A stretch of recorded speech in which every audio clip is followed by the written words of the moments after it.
Sim, eu sou o professor Bairros e hoje eu vou mostrar como fica simples e rápido a análise do circuito da figura, um circuito com 4 fontes, usando o método do professor Bairros.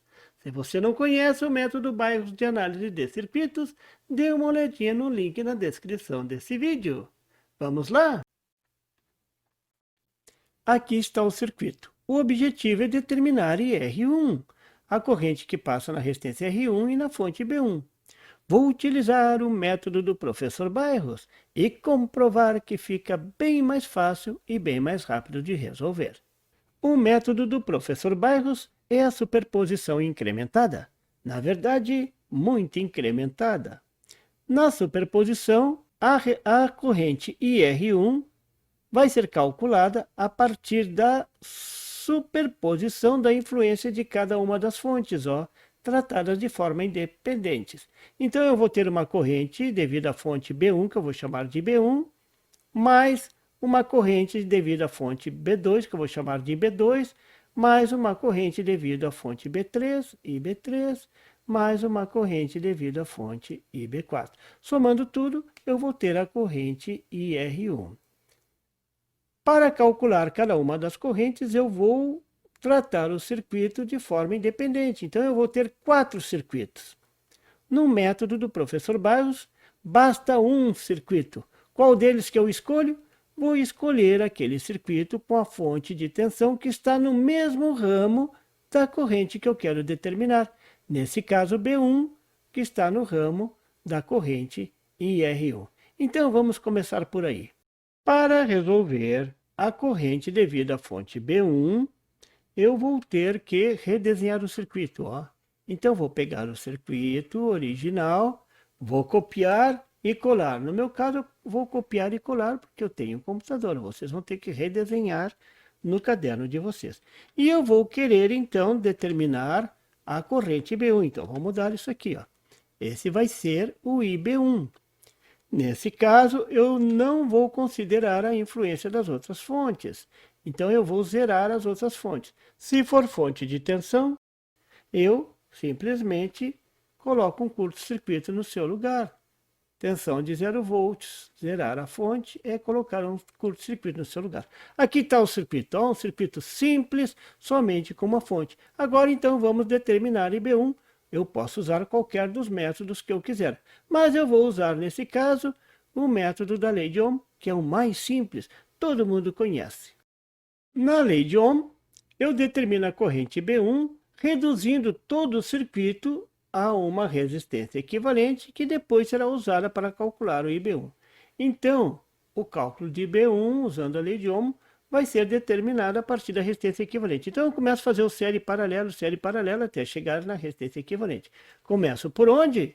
Aqui, o paralelo de R4 e R5. Todo mundo conseguiu ver que aqui tem um paralelo, de 6 ohm e 3 ohm. Então, eu faço 6 vezes 3, dividido por 6 mais 3. Isso aqui é 18 dividido por 9, 2 ohm. Então, esse é o resultado da primeira associação. R45 é igual a 2 ohm. Agora eu vou associar o R45 com o R3, e dá para ver claramente que estão em série, né? R3, 4, 5. Então, o paralelo desses dois resistores vai estar em série com R3. O R3 é de 2 ohm, mais o resultado desse paralelo aqui, da resistência equivalente anterior, 2 ohm, foi calculado ali, Aqui eu tenho 4 ohm. Pronto, então a resistência equivalente 345 é igual a 4 ohm. Agora eu vou calcular a associação R2, 3, 4, 5. É mesmo? Que é a associação da resistência equivalente anterior, de 4 ohm, com R2 de 4 ohm. Dá para ver claramente que estão em paralelo. Como são duas resistências de mesmo valor, 4 ohm, as duas são de mesmo valor, basta dividir por 2. 4 ohm dividido por 2 igual a 2 ohm. Essa é a resistência equivalente R2, 3, 4, 5. Agora vamos à última associação, que é exatamente a resistência equivalente, que é a associação das resistências anteriores, que é igual a 2 ohm, mais a resistência R1 de 1 ohm. Então vai ser 1 ohm de R1 mais 2 ohms das resistências equivalentes anteriores. Isso é igual a 3 ohm. Esta é a resistência equivalente. Tendo a resistência equivalente, vou calcular a corrente IB1 utilizando a lei de Ohm simples. Eu tenho 90 volts da fonte de alimentação B1 dividido pela resistência de 3 ohm, que é a resistência equivalente total. Isso vai dar 30 amperes. Essa é a corrente IB1. Simples assim. Vou escrever lá embaixo, ó. IR1 é igual à corrente IB1 de 30 amperes. Vou escrever no circuito aqui também, ó. 30 amperes. E qual é a polaridade? Olha a polaridade IB1, ó. Está no mesmo sentido, IB1 está no mesmo sentido da corrente que eu quero determinar. Então ela será positiva. Às vezes vai dar positiva, às vezes vai dar negativa, porque isso é uma soma algébrica, então eu tenho que levar em conta o sinal.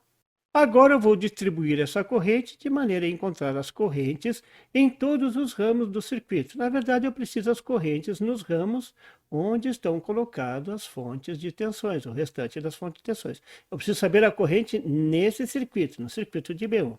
Então vamos usar aqui, para distribuir essa corrente, todas as leis que a gente já conhece, né? A primeira lei de Ohm aqui, ó. 30 amperes vezes 1 ohm, 30 volts eu tenho nessa resistência. Agora, como é que eu faço? Está entrando 90, perdeu 30 em R1, sobrou 60 para R2. 60 dividido por 4, eu tenho, então, 15 amperes circulando por R2. Se está entrando 30 amperes nesse nó, está saindo 15 para R2, sobrou 15 amperes para R3. Esses 15 amperes, ao passar por R3, que é 2 ohm, vai gerar uma tensão de 30 volts. Se está entrando 60 volts, perdi 30 no R3, sobrou 30 volts para R4. 30 volts dividido por 6 ohm vai dar uma corrente de 5 amperes. Essa é a corrente que está circulando por R4, 5 amperes. Então, está entrando 15 de R3, descendo 5 para R4, ficou faltando 10 amperes, que então vai circular por R5. Eu vou colocar esse 10 amperes aqui, ó, para deixar bem claro que por B4 está passando 10 amperes. Agora vou resolver a corrente devido à fonte B2, que é IB2. Aí que entra o método do professor Bairros. Eu vou usar a reciprocidade. Como é que funciona isso? Se eu tivesse no lugar do B2 de 52 volts uma fonte de 90 volts, e aí eu sei aqui, porque já resolvi antes o circuito aqui embaixo, se eu tiver 90 volts nesse ramo de R2, então IB1 seria 15 amperes. Então, se eu tivesse 90 volts no lugar do B2, eu teria 15 amperes para IR1. Mas eu não tenho 90 volts, eu tenho 52. Então, é uma regra de 3 simples, a corrente vai ser menor. Então, vai ser 52 vezes 15 dividido por 90. Isso é igual a 8,666, vamos arredondar para 667. Agora vem um detalhe muito importante que você não pode esquecer. O sinal, porque se é uma soma algébrica, às vezes vai somar, às vezes vai subtrair. Note aqui, ó. Eu tenho positivo de B2 para cima. Então, B2 vai empurrar a corrente no sentido contrário de R1, ó. Então, essa corrente gerada por B2 vai ser negativa.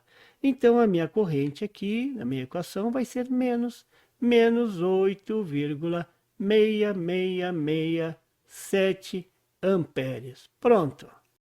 Agora vamos fazer a mesma coisa para determinar a corrente B3 devido à fonte B3. Se no lugar de B3 tivesse 90 volts, olha o ramo aqui embaixo de B3, ó, eu teria lá na entrada, eu teria 5 amperes.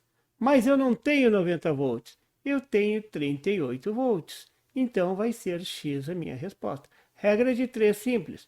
38 vezes 5 dividido por 90, isso é igual a 2,1111. Vamos olhar o sinal. Muito importante o sinal, ó. Não esqueçam do sinal. Aqui está o positivo de B3, ó. É o mesmo caso do anterior, ó. A corrente está no sentido contrário de R1. Se está no contrário, negativo. Aqui está. Então, a minha corrente será menos 2,1111 amperes. Agora vamos à solução da última corrente, a corrente devida à fonte B4 e B4.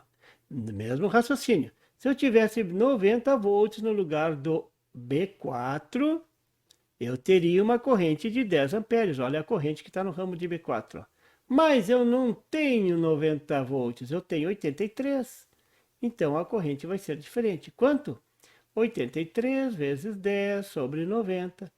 Isso é igual a 9,2222. E o sinal é o mesmo de antes, ó. Ao contrário, também está empurrando a corrente, a fonte B4. Ó, está empurrando no sentido contrário. Se é o contrário, negativo. Então, vamos escrever lá, ó. Menos 9,2222 amperes. Pronto, viu como foi fácil? Temos todas as correntes. Agora é só somar tudo. E R1 é igual a 30 amperes, menos 8, menos 2, menos 20, é 10 amperes. 10 amperes. E R1 é igual a 10 amperes. Essa é a solução do nosso exercício. O positivo está indicando que o sentido da corrente escolhido lá no início está correto. Está comprovado, então, que o método professor Bairros simplifica a análise de circuitos e agiliza, tornando a resolução do circuito bem mais rápida. E, por favor, se você não é inscrito, se inscreva e marque o sininho para receber as notificações do canal. E não esqueça de deixar aquele like e compartilhar para dar uma força ao canal do Professor Bairros. E não tem site? Tem sim, é www.bairrospd.com. Lá você encontra o PDF e tutoriais sobre esse e outros assuntos da eletrônica. E fique atento ao canal do Professor Bairros para mais tutoriais sobre eletrônica. Até lá!